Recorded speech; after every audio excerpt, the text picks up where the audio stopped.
So in this video, I want to answer the question of how do you set up an easy quick grow when you only got one AC and you only got one bedroom, okay? And the whole thing here is I don't want to just make this tent smell good, right? I don't want to just pull the air out of this tent, right?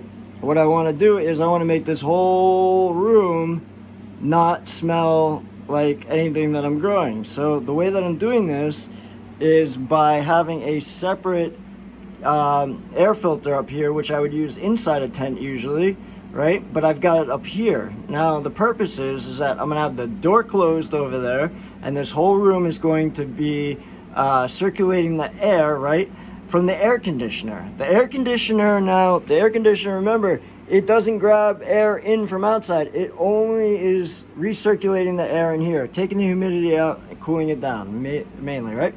So what happens is I've got this fan right here, which is sucking out of the tent, blowing the heat up into here, and then this filter is grabbing everything and cranking it back out into the room. I've got this going like 10 times faster than what the AC can do, so it's constantly filtered. Even if I want to take a couple puffs or something in here, I can blow it in here and it'll get out. Up here, I got room for the air, hot air to get up here from down here. And then again, it'll suck it out and it'll blow it out into the room. Now to go over what I start with and how to do this, again, I usually do high pressure aeroponics, but for the small room setup like this, it's really hard to get a good size high pressure aeroponic system in there without a lot of issues. So what I do is I obviously start with a 2x4 tent. They fit pretty good in regular closets, and I'll start at the bottom here. Now, I use these things called city pickers. There used to be earth boxes. These are the most affordable. They're about $29. You can DIY it for like 15 bucks and everything, but for the time and money, these are the best. What the great thing is that they sit really low down to the tent here, right? So this gives me way more grow space, right? And what I'm doing as well, let me explain these real quick. What these do, which is really great, is that the soil is under here, right? And it works by wicking up in the corners, right? Let me try to start over again. So about here, there's a screen that runs in here. This tube over here, you put the water in and it fills up down into here. When you put just enough in there, it overflows on the two edges. Now, I put dirt down into the corners, each one of the corners, and that works as a wick and pulls up the water into the soil. Now inside the soil here, what I do is 2 inches up from the top, I lay down my calcium magnesium. I get organic garden lime. I lay that down. I lay down another couple inches till it's level with soil. I mix that all in with the dolomite or the calcium, right? Garden lime. Then what I do is I add another layer of soil to get it to about level, and I'll make a 2-inch hole through here, and I'll add organic fertilizer. Now I'll top it off, so it's about 2 inches higher in the middle. Now what happens is you can't overwater, well, you could underwater, but you can't really overwater your plants. And they get the same benefits pretty much in yield of hydroponics because the roots can just go down and get as much water as they want, and then all the nutrients are still up here in the soil.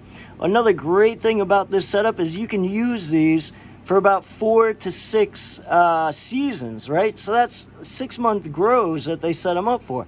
So if you're doing 3-4 months in your tent, then you could just keep using these and keep using them. Just take some of the soil out, you'll pull it out with the roots, circulate the top, put some more calcium back in there, put some more fertilizer, you're all set to go. And you get great results. So we got the 2x4 tent coming up. The DIY Scrog tents. You can go on my website, you'll see how I make these. Really simple and cheap. So that's my Scrog net. Video camera in the corner, just so I can look at my plants and anybody that wants to look at my tent. I got my thermostat thing over there. I got my timer for my lights coming in from over there. The lights that I'm using are 2 HLG 4-foot bars. They're 100 watts each. And then I, just for the heck of it, I throw it in the middle here just for the budding cycle. I've got a 150 watt HLG. That's a QB648 board that I built myself by putting my own driver on the top. I got a 150 watt, I think it's not an Inventronics, but probably an HLG what do you call it? Driver. So that is driving that 150. I got the OSRAM red diodes in there as well, and these are all the LM 501H LEDs, HLG. So, and then moving up, we got over here in the corner, the air is getting sucked out, the hot air. I used to have the canister in here, right? But then I lose all that grow room. So now I have the heat getting sucked out of up there, coming out up here, again blowing into here. This is all sucking it out, blowing that back out. The air conditioner is circulating all the air in here. And now I can have the door closed all the time. And when I want to do anything in here that is going to need to be taken away with the smoke or any of the smell, then this whole setup is going to do it right here. I scrog it. I can get probably about 3 or 4 plants in there, and I'll grow them up to 3 or 4 months, and I'll get a good amount. So I will hopefully put a picture in the beginning here to show you everything that I got at Home Depot, just to grow stuff down there. The tent, everything else, I think you guys can figure out. But this is just a cheap, not cheap, but this is a simple way that I set up an easy indoor grow. And mainly the big thing is explaining how I set up this whole thing here so that the whole room doesn't smell, not just my tent not smelling, which is harder to just do. All right, thanks guys, good luck. And high pressure aeroponics is the bomb, but sometimes you just gotta go with a little soil to get the job done.